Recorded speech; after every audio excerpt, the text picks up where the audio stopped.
सुन लो, यह तुम्हारा हिंदी पाठ्य पुस्तक के गद्य भाग में कहानी का नाम है भारत से हम क्या सीखे।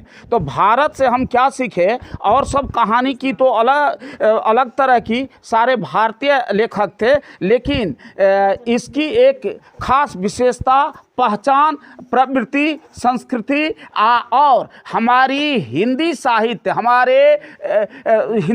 की यह विशेषता है, यह पहचान है, हमारे संस्कृति का यह पहचान है। भारतीय संस्कृति जो दूसरे के लिए आकर्षक होता है और इसमें सब समाहित होना चाहता है, उन सारे बातों का व्याख्यान इसमें हुआ है। अब देखिए, मैक्स मुलर इसको लिखे हैं, एक अंग्रेज राइटर अगर हमारे भारतीय सभ्यता में पलकर, हमारे संस्कृति में रहकर अगर अपने जो फीलिंग्स होता है, उनका जो अपना मन स्थिति की सोच होती है, उसका अगर वह व्याख्यान करता है तो यह हमारे लिए एक बहुत ही गौरवान्वित बात है। हमारी संस्कृति, हमारी संस्कृति की, हमारी सभ्यता की, हमारी तत्परता की बहुत बड़ी बात होती है। इसलिए इस बात को सुन लो। अब देखिए, इसका लेखक का नाम है मैक्स मुलर। ये विश्वविद्यालय विद्वान मैक्स मुलर का जन्म आधुनिक जर्मनी के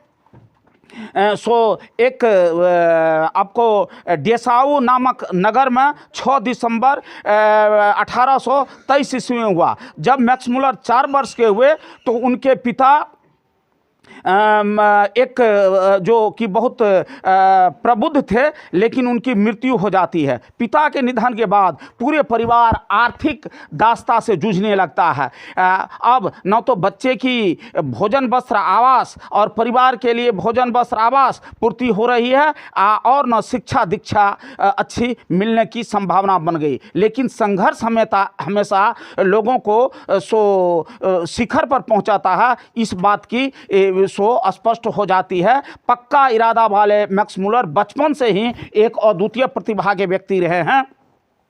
मैक्स मुलर शिक्षा दीक्षा तो उनकी बाधित जरूर हुई, बचपन से ही वे आपको भाषा के प्रति बहुत ज़्यादा लगाव रखते थे और वे ग्रीक लैटिन भाषा में अपनी पढ़ाई करने लगे और अपने सोच को लिखने लगे। इस तरह से वो जो थे आपको उसमें कविता भी लिखने लगे। 18 वर्ष के उम्र में वे लिपजिंग विश्वविद्यालय में आरंभ किए। और एक बात हम बता देना चाहते हैं, जिस समय में वह अपना पढ़ाई कर रहे थे, उस समय में भारतीय संस्कृत भाषा से वह बहुत ज़्यादा परिचित हो गए थे। उन्होंने हितोपदेश का जर्मन भाषा में अनुवाद किया और कहा जाता है कि वह आपको कालिदास के पुस्तक से बहुत ज़्यादा आपको प्रभावित हुए थे।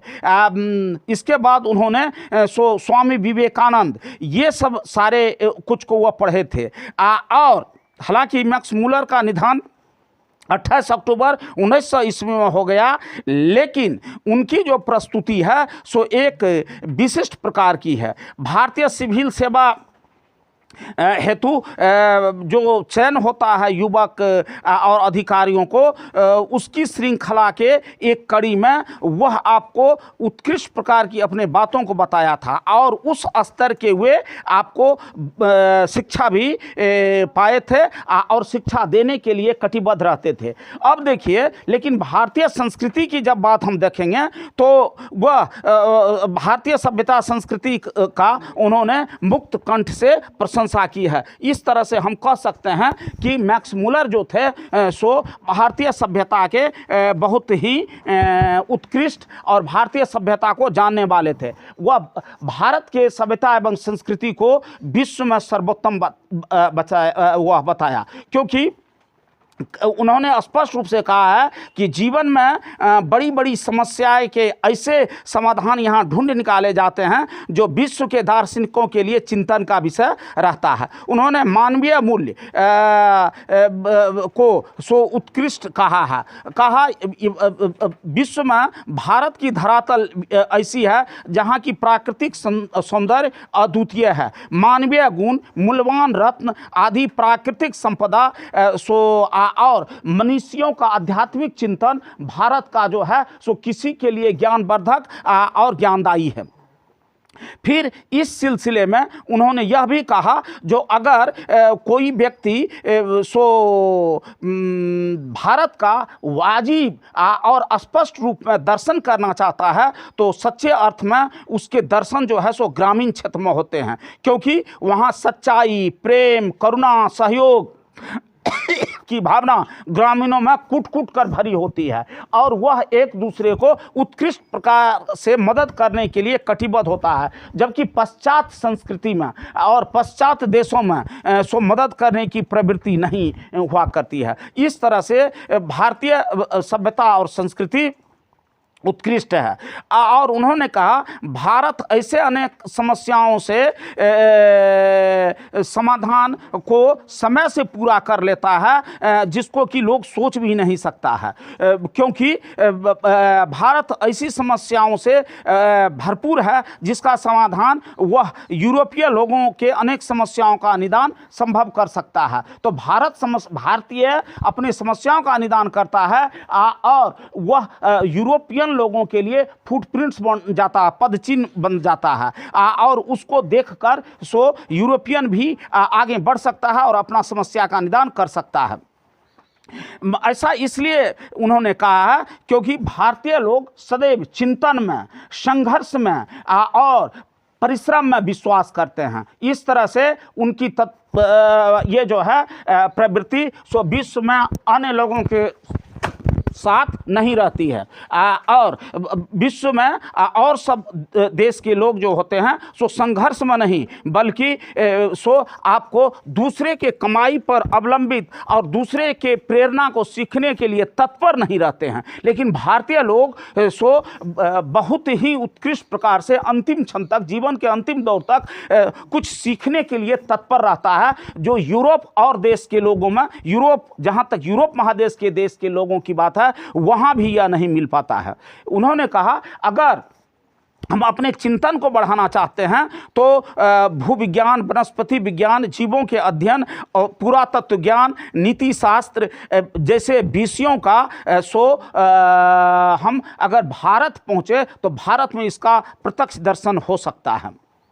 इस तरह से नीति शास्त्र में तो खास करके वहाँ एक एक विद्वान की जो गणना है एक नहीं कतिपय विद्वानों की गणना है जिसको कि हम मानसिक पटल पर ले सकते हैं। इसके बाद देखो एक बार की बात है, उन्होंने ये कहा था जो भारत की बात जब करेंगे तो भारत में विदेशी भी अगर जाते हैं तो वहाँ की जो सामाजिक दशा है, वहाँ की जो बौद्धिक दशा है उसमें अपने को सर्वनिष्ठ कर लेता है। वह एक बार एक बात को बताया है, उन्होंने कहा है जो वारेन हेस्टिंग्स जो थे वह आपको गवर्नर जनरल था, वे बनारस के पास जब खुदाई कर रहे थे तो उनको 172 दारिस नामक सोने के सिक्के का एक घड़ा मिला और उसको निकालने के बाद वारेन हेस्टिंग्स अपने मालिक, वह तो ईस्ट इंडिया कंपनी जो इंग्लैंड का भारत पर शासन था उसके वे पदाधिकारी थे, उन्होंने उसको भिजवा दिया क्योंकि उसके ब्रेन में यह था यह जो है सो दुर्लभ चीज़ है, अनुपलब्ध चीज़ है, अगर ईस्ट इंडिया कंपनी देखेगा तो वह इसको अपना श्रेष्ठ उपहार मानेगा। लेकिन कंपनी के मालिक ने इसकी किसी महत्व को नहीं समझा और मुद्राओं को गला दिया और जब इस बात की पता चली तो वह बहुत ज़्यादा दुखित हुए। वह क्योंकि वह सोचता था यह तो एक धरोहर था, अन्वेषण का विषय था। इतिहास में जो व्यक्ति रुचि लेते हैं वह प्राचीन काल के चीज़ों को आपको संग्रह करने के लिए तत्पर रहते हैं और यह दारी सोने के सिक्के आपको पुराने सिक्का जो है आपको ऐतिहासिक पुरातत्व में अनुपलब्ध चीज़ के श्रेणी में आ सकता था। दुर्भाग्य इसको कहा। समय पर यहाँ विविध साधनों और मार्गों से अनेक कथाएं भी होती है जो आपको बौद्धिक क्षेत्र में, इसके बाद शास्त्रगत साथ ही साथ नीतिगत क्षेत्र में और अन्वेषण के क्षेत्र में सो दूसरे के लिए जो मार्गदर्शन होता है यह पूर्व से पश्चिम की ओर, माना हमारा भारत तो एशिया महादेश में है, लेकिन यूरोप महादेश के देश के लोगों के लिए भी यह एक उत्कृष्ट वस्तु बन जाता है। लेखक आपको कहा, जो ये देखिए एक बात होता है क्या, जो यहाँ शेर के खाल में गधा वाली जो कहावत है सो बहुत जगह मिलती है, लेकिन भारत की जब बात करेंगे तो उसमें सो परिश्रम करके वहाँ जो है सो पृथ्वी का स्वर्ग के रूप में वहाँ का वातावरण सो स्थापित कर दिया है विश्व मानसिक पटल पर और विश्व साहित्य में। इसी तरह संस्कृत की एक भाषा जो है वह कहता है, जो संस्कृत जो एक भाषा है यूनानी भाषा मूल रूप से इसी से मिलते हैं। इस तरह से अगर यूनानी भाषा का और यूनान विश्व में अनेक सभ्यताओं का और बौद्धिक ज्ञान का धरोहर रहा है, उसका लगाव संस्कृत से रहा है। इसके अलावा वे आपको भारत में भारत के प्राचीन स्थानीय शासन प्रणाली या पंचायत प्रथा को समझने की बात को लेकर के कहा है। अगर इसको आप समझना चाहते हैं तो भारत के ग्राम पंचायत व्यवस्था को देख लीजिए, जिन पर लोगों की अत्यंत सरल राजनीतिक इकाइयां के निर्माण और विकास से संबंध है, और प्राचीन युगीन कानून के पुरातन रूपों के विषय में अनुसंधान की महत्ता को समझने की क्षमता प्रदान करती है। और आज जो विश्व में सब जगह सो प्रजातंत्र है और उसमें स्थानीय स्वशासन की बात चलती है, उसकी सारी परिचय इससे मिल सकती है। फिर वह कहता है बहुत सारे देश ऐसे हैं जो धर्मवाद के भावना से जुड़े होते हैं, संप्रदायवाद जातिवाद के भावना से जुड़े होते हैं, लेकिन भारत में ऐसी बात नहीं है। भारत जो है सो वैदिक धर्म की भूमि है, बौद्ध धर्म की यह जो है सो जन्मभूमि है, पारसियों के जरथुस्त्र की यह शरण स्थली है।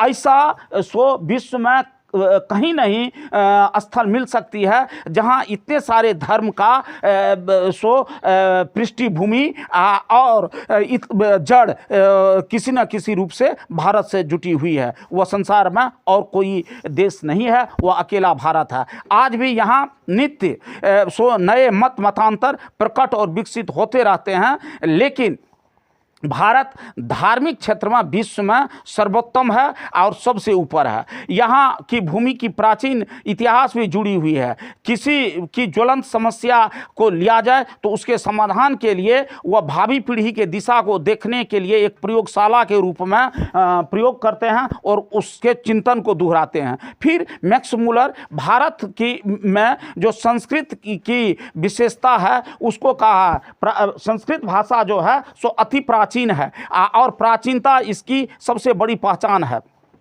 वे और इसका लगाव अन्य भाषा से भी है। संस्कृत की मदद से Greek, Latin, Anglo Saxon, Teutonic, Celtic, Slav जाति आदि को समझना आसान हो जाता है और उसमें इसकी नियति मिलती है। फिर वह कहते हैं संस्कृत जो है सो भारतीय भाषाओं के अध्ययन के लिए सो उत्कृष्ट तो है ही है, और पश्चात साहित्य जो कि यूरोप महादेश के साहित्य से नज़दीकी रखता है, लगाव रखता है, उसमें यह सो उत्कृष्ट प्रकार से सो अपना योगदान दे सकता है। इसके अलावा लेखक यह भी कहते हैं जो संस्कृत, ग्रीक और लैटिन जो है संस्कृत, ग्रीक और लैटिन तीनों भाषाओं का सो सामान्य मूल्य उद्गम स्थल लगता है जो एक ही है, और वे ग्रीक, यूनानी और संस्कृत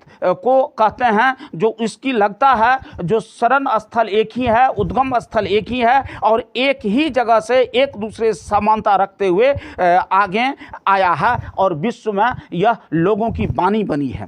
फिर उन्होंने कहा है कि जो अगर कोई नव आगंतुक अधिकारी कोई हैं तो उसे भारत के संस्कृति को देखना चाहिए। फिर नव आगंतुक अधिकारियों के लिए उन्होंने कहा है जो विलियम जोन्स के जैसे सपने देखें, और जो आपको क्योंकि इंग्लैंड से आरंभ की थी वह समुद्री यात्रा और क्षितिज पर पहुंच गया था, जो एक अपने आप में बड़ी ही चट्टानी बात है। उन्होंने कहा है जो अगर नया सिकंदर भारत को समझने के लिए और जानने की संपूर्ण लाभ प्राप्त करने हेतु भारत आने वाला कोई भी नव आगंतुक है या अन्वेषक है या पर्यटक है, उसे उन्होंने कहा वह नया सिकंदर है। और भारत का सिकंदर, भारत विजय का सो सिकंदर स्वप्न देखता था। इस प्रकार सो आज भी भारतीय को निकट से जानने के लिए यहाँ के गंगा सिंधु के मैदान को अगर जान जाता है, यहाँ की प्रकृति प्रवृत्ति को जान जाता है, विकास सूत्र और प्राच्य देशों के इतिहास और साहित्य के क्षेत्र में इसको उतार लेता है, तो भारतीयता की सो नहीं बल्कि विश्व की पहचान बन सकती है। इस तरह से जीवन का कोई भी ऐसा ज्ञान का क्षेत्र नहीं है जिसका लगाव भारत से नहीं है।